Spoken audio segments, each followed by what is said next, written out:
তুমি হয়তো এখন শুয়ে আছো বা বসে আছো একটা টেবিলের সামনে, কিন্তু মনটা কোথায় যেন হারিয়ে গেছে। ফ্যানটা ঘুরছে কিন্তু গরমটা কমছে না। শরীর ঘামছে, মাথা ভার লাগছে, আর ভিতর থেকে একটা আওয়াজ আসছে, আজ থাক, কাল থেকে সিরিয়াসলি শুরু করব। এই কালটা কবে আসবে তুমি নিজেও জানো না। কিন্তু একটা প্রশ্ন করি, এই পৃথিবীতে কি শুধু তোমার ঘরেই গরম পড়ে? টপারদের ঘরে কি আলাদা আবহাওয়া থাকে? তারা কি কোনো বিশেষ এসিতে বসে পড়ে? না, তারা তোমার মতোই একই গরমে, একই ঘামে, একই ক্লান্তির মধ্যে দিয়েই যায়। তবুও দিনের শেষে ফলাফলটা একদম আলাদা হয়। কারণ তারা তোমার মতো ভাবে না। তারা গরমকে প্রবলেম হিসেবে দেখে না, তারা গরমকে একটা পরীক্ষা হিসেবে দেখে। আর এই জায়গাতেই পুরো গেম চেঞ্জ হয়ে যায়। ধরে নাও একটা ছেলে ছিল, নাম অর্পণ। তোমার মতোই একটা সাধারণ স্টুডেন্ট, ক্লাসে অ্যাভারেজ, পড়াশোনায়ও অ্যাভারেজ। কিন্তু একটা জিনিস ছিল তার মধ্যে, সে নিজের লাইফ চেঞ্জ করতে চাইতো। সে চাইতো একদিন এমন একটা জায়গায় পৌঁছাতে যেখানে সবাই তাকে রেসপেক্ট করবে, তার ফ্যামিলি প্রাউড হবে। কিন্তু সমস্যা ছিল একটা, গরম। গরম পড়লেই অর্পণের জীবন থেমে যেত। দুপুরে বই খুলে বসতো, কিন্তু 10 মিনিট পরেই উঠে যেত। কখনো জল খেতে, কখনো মোবাইল দেখতে, কখনো আবার সোজা বিছানায় গিয়ে শুয়ে পড়তো। আর রাতে পড়তে বসতো, কিন্তু তখন ঘুম পেত। তারপর ধীরে ধীরে তার মধ্যে একটা বিশ্বাস তৈরি হয়ে গেল, আমি পারি না, আমার দ্বারা হবে না। এরপর একদিন দুপুরে সে ঠিক তোমার মতোই বই খুলে বসেছিল, ঘামছিল, বিরক্ত হচ্ছিল।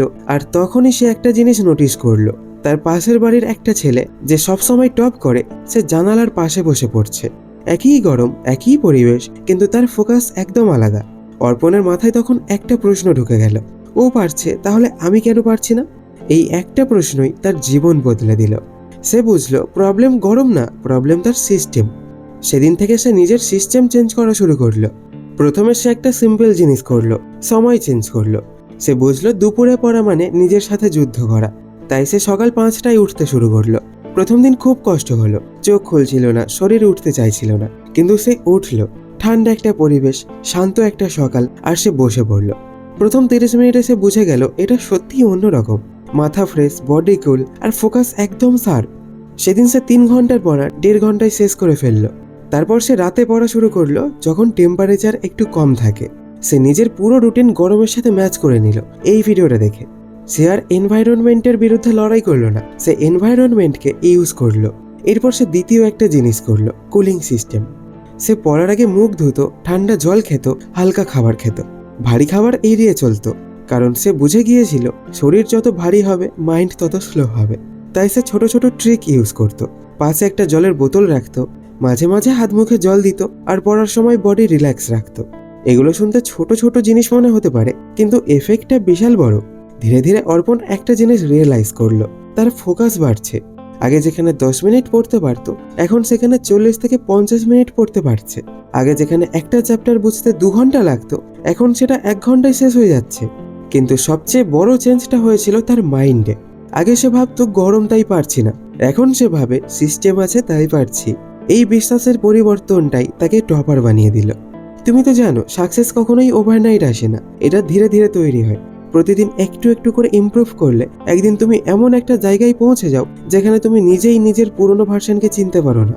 গরম একটা এক্সকিউজ না, এটা একটা ফিল্টার। এই সময়ে ডিসাইড হয় কে সিরিয়াস আর কে শুধু কথা বলে। তুমি যদি এই সময়টা ঠিকভাবে ইউজ করতে পারো, তাহলে তুমি অলরেডি 70% কম্পিটিশনকে বিট করে ফেলবে। কারণ বেশিরভাগ মানুষ এই সময়টা ওয়েস্ট করে। তারা ভাবে এখন তো গরম, পরে শুরু করব, পরে পড়বো। আর সেই পরে কখনোই আসে না। কিন্তু তুমি যদি আজ একটা ডিসিশন নাও, আমি সিস্টেম ফলো করব, তাহলে সবকিছু চেঞ্জ হয়ে যাবে। তুমি পারফেক্ট না হলেও প্রবলেম নেই, তুমি স্লো হলেও প্রবলেম নেই। প্রবলেম তখনই যখন তুমি ট্রাই করছো না। তুমি আজ যদি 30 মিনিট পড়ো, কাল 40 মিনিট, পরশু 1 ঘন্টা, তাহলে একটা হ্যাবিট তৈরি হয়ে যাবে। আর হ্যাবিটই সাকসেস ক্রিয়েট করে। তুমি মোটিভেশন দিয়ে শুরু করতে পারো, কিন্তু ফিনিশ করতে হলে ডিসিপ্লিন লাগবে। গরমে পড়া মানে শুধু পড়া না, এটা একটা ক্যারেক্টার বিল্ড করা। এরা তোমাকে মেন্টালি স্ট্রং বানায়। কারণ তুমি তখন আনকমফোর্টেবল সিচুয়েশনে কাজ করতে শিখে যাও। তখন তোমার লাইফের কোনো সিচুয়েশনই তোমাকে থামাতে পারে না। একদিন তুমি পেছনে তাকিয়ে দেখবে এই গরমের দিনগুলোই তোমাকে চেঞ্জ করেছে। এই দিনগুলোতেই তুমি ডিসাইড করেছিলে তুমি অ্যাভারেজ থাকবে না টপার হবে। আর সেই ডিসিশনটাই তোমার ফিউচার তৈরি করবে। তাই আজ থেকেই শুরু করো।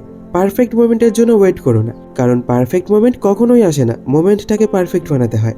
তুমি যদি এখন উঠে গিয়ে 10 মিনিট পড়ো, সেটাই তোমার স্টার্টিং পয়েন্ট। সেখান থেকেই জার্নি শুরু হবে।